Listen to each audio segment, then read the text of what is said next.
وسلم على رسوله الكريم وعلى آله وأصحابه وأزواجه وأهل بيته وشهدائه وعلماء ملته أجمعين. أما بعد، أعوذ بالله من الشيطان الرجيم. بسم الله الرحمن الرحيم. يا أيها الذين آمنوا أطيعوا الله وأطيعوا الرسول وأولي الأمر منكم. صدق الله مولانا العلي العظيم. درود پاک پڑھیں. اللهم صل على سيدنا ومولانا محمد معدن الجود والكرم وآله وبارك وسلم صلاة وسلام عليك يا رسول الله يا حبيب الله صلی اللہ تعالی علیہ وسلم. عزیزان ملت اسلامیہ، ماشاءاللہ بہت خوشی کی بات ہے کہ ارشاد بھائی کے صاحبزادے محمد حافظ محمد نور صاحب قبلہ متصل والی کی جشن دستار بندی ہے. اور ماشاءاللہ ہمارے علماء کرام اور مدرسے کے مدرسین قاری سمیر صاحب قبلہ اور قاری ناظر صاحب قبلہ متصل والی، انہوں نے بڑی محنتیں کی. مدرسے میں بڑی محنت کے ساتھ یہ بچہ تیار کیا گیا. مدرسے کے طالب علم گویا کہ ولی کامل بن جاتے ہیں جب محنت کرتے ہیں اور عمل کرتے ہیں، تو ایک وقت وہ آتا ہے یہ بچے ولی کامل سے کم نہیں ہوتے. بے شک. عزیزان ملت اسلامیہ، اللہ رب العزت قرآن مقدس کے اندر پارہ نمبر 5 سورہ نساء کے اندر ارشاد فرماتا ہے، یا ایھا الذین آمنوا اطیعوا اللہ واطیعوا الرسول واولی الامر منکم. ایمان والو، اللہ اس کے رسول کی اطاعت کرو اور ان لوگوں کی اطاعت کرو جو تم میں اولی الامر ہیں. عزیزان ملت اسلامیہ، اولی الامر سے مراد کون لوگ ہیں؟ آئیے تفسیر کبیر علامہ امام فخر الدین رازی رحمت اللہ علیہ اپنی کتاب تفسیر کبیر کے اندر صفحہ 274 پر تحریر فرماتے ہیں، المراد من اولی الامر العلماء فی اصیل الاقوال لان الملوک یجب علیہم طاعت العلماء ولا ینعکس. حضرت علامہ امام فخر الدین رازی رحمت اللہ علیہ ارشاد فرماتے ہیں، علم سے مراد یہاں پر اولی الامر سے مراد علماء ہیں، اور بادشاہوں پر واجب ہے کہ علماء کرام کی تعظیم کریں، توقیر کریں. سبحان اللہ سبحان اللہ. اب اس آیت کریمہ کا تفسیر کی روشنی میں ترجمہ کیا ہوا؟ آئیے ترجمہ کرتے ہیں. اے ایمان والو، اللہ اس کے رسول کی فرما برداری کرو. اے ایمان والو، اللہ اس کے رسول کی فرما برداری کرو. جو تم علماء کرام ہیں ان کی فرما برداری کیا کرو. عزیزان ملت اسلامیہ، پارہ نمبر 22 دیکھیے، اللہ رب العزت قرآن مقدس کے اندر ارشاد فرماتا ہے، انما یخشی اللہ من عبادہ العلماء. بے شک اللہ کے بندوں میں علماء کرام ہی ڈرا کرتے ہیں. پارہ نمبر 23 دیکھیے، اللہ رب العزت قرآن مقدس کے اندر ارشاد فرماتا ہے، قل هل يستوي الذين يعلمون والذين لا يعلمون.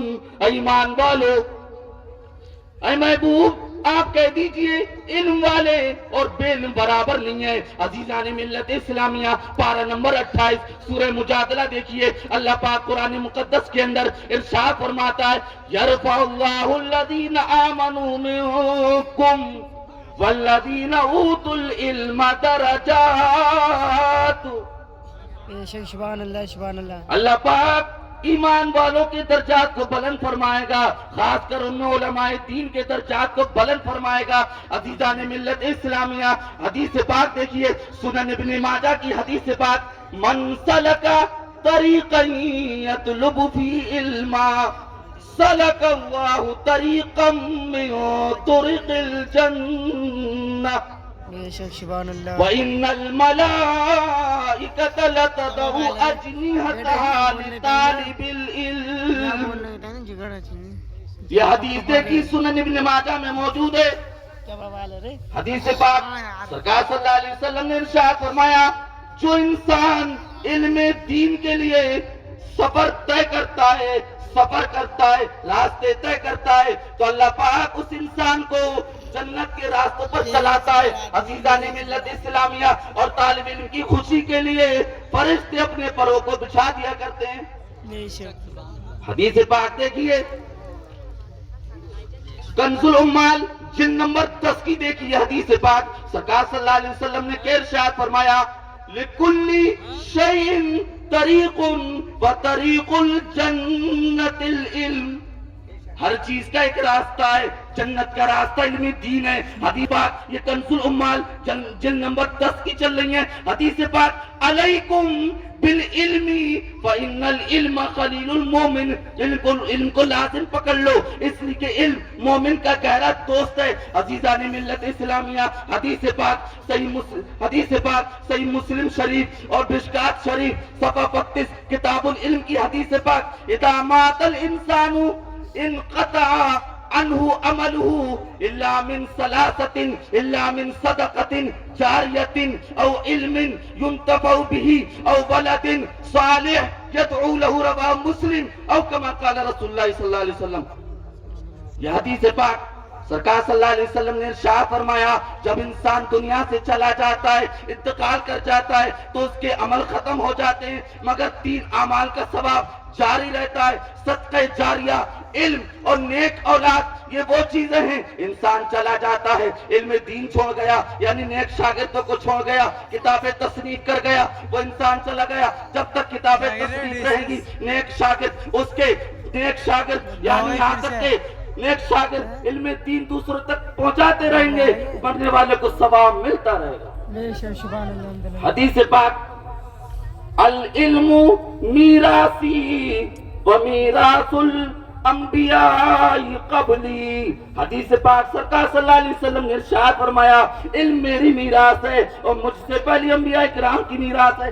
بے شک سبحان اللہ۔ ایک ایک حدیث کا حوالہ قرآن اور حدیث کی روشنی میں، حدیث پاک سرکار صلی اللہ علیہ وسلم نے ارشاد فرمایا، العلم حیات الاسلام و عماد الدین، علم اسلام کی زندگی ہے اور دین کا ستون ہے۔ حدیث پاک العلم خیر من العبادہ، علم عبادت سے بہتر ہے۔ اور مشکات شریف کی حدیث دیکھیے، تدارس العلم ساعۃ من اللیل خیر من احیائها، رات میں 1 گھنٹہ علم دین سیکھنا پوری رات نفل عبادت سے بہتر ہے۔ اب حضرت علامہ ملا علی قاری رحمت اللہ علیہ اپنی کتاب مرقات شرح مشکات میں صفحہ 251 پر تحریر فرماتے ہیں کہ کیا فرماتے ہیں، یعنی علم دین سیکھتا بندہ پوری رات، یعنی 1 گھنٹے علم دین سیکھنا پوری رات نفل عبادت سے بہتر ہے۔ اس حدیث کی شرح کر رہے ہیں، رات میں استاد سے پڑھنا، شاگرد کو پڑھانا، کتاب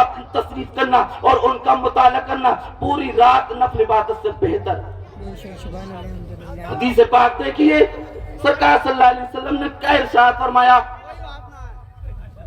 نبی کریم صلی اللہ علیہ وسلم نے حدیث پاک حفاظ کرام کے دیکھیے کنز الامال کی حدیث، سرکار صلی اللہ علیہ وسلم نے ارشاد فرمایا، فمن اکرمہم فقد اکرمنی، جس نے کسی حافظ قرآن کی عزت کی اس نے میری عزت کی، یعنی مصطفیٰ فرماتے ہیں جس نے کسی حافظ قرآن کی عزت کی اس نے میری عزت کی۔ اب حدیث دیکھیے، سرکار صلی اللہ علیہ وسلم نے کیا ارشاد فرمایا، ان عثمان ابن عفان قال قال رسول اللہ صلی اللہ تعالی علیہ وسلم، خیرکم من تعلم القرآن وعلمہ او کما قال رسول اللہ صلی اللہ علیہ وسلم۔ یہ بخاری شریف کتاب فضائل القرآن کے اندر حدیث موجود ہے۔ حضرت عثمان بن عفان رضی اللہ تعالیٰ عنہ حدیث کے راوی ہیں۔ سرکار صلی اللہ علیہ وسلم نے ارشاد فرمایا، تم میں سب سے بہترین انسان وہ ہے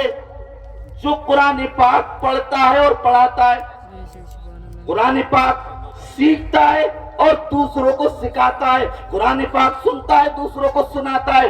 عزیزان ملت اسلامیہ، عن معاذ الجہنی اور قال قال رسول اللہ صلی اللہ تعالی علیہ وسلم، من قرأ القرآن وعمل بما فيه البس والدہ تاجا یوم القیامہ او کما قال رسول اللہ صلی اللہ علیہ وسلم۔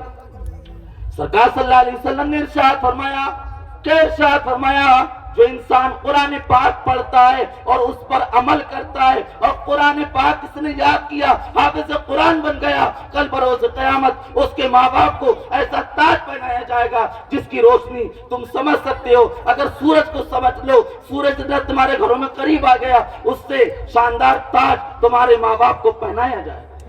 سبحان اللہ اب میں اپنی بات کو ختم کرتا ہوں. یہ قرآن اور حدیث کی روشنی میں چند باتیں آپ تک پہنچائیں گے. اللہ رب العزت کی بارگاہ میں دعا ہے عمل صالح کی توفیق نصیب فرمائے. علم تھوڑا ہو اس کے ساتھ ساتھ عمل ہو تو انسان کامیاب ہے. کبھی کسی سے حسد نہیں کریں, تکبر نہیں کریں. الحسد یاکل الحسنات کما تاکل نار الحطب او کما قال رسول اللہ صلی اللہ علیہ وسلم. حسد انسان کی نیکیوں کو اس طرح کھا جاتا ہے جیسے کہ آگ لکڑی کو.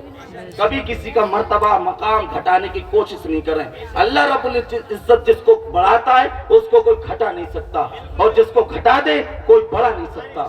اس لیے کہ عاجزی, انکساری, تواضع, خاکساری کریں. اس لیے کہ عاجزی نبی پاک صلی اللہ علیہ وسلم نے شاید فرمایا برفع اللہ علیہ, جو انسان عاجزی اختیار کرتا ہے اللہ کی رضا کے لیے, اللہ پاک اس انسان کا مرتبہ مقام اونچا کر دیتا ہے. میں اپنی بات کو ختم کرتا ہوں. استغفر اللہ ربی من کل ذنب واتوب الیہ. السلام علیکم ورحمۃ اللہ تعالی وبرکاتہ.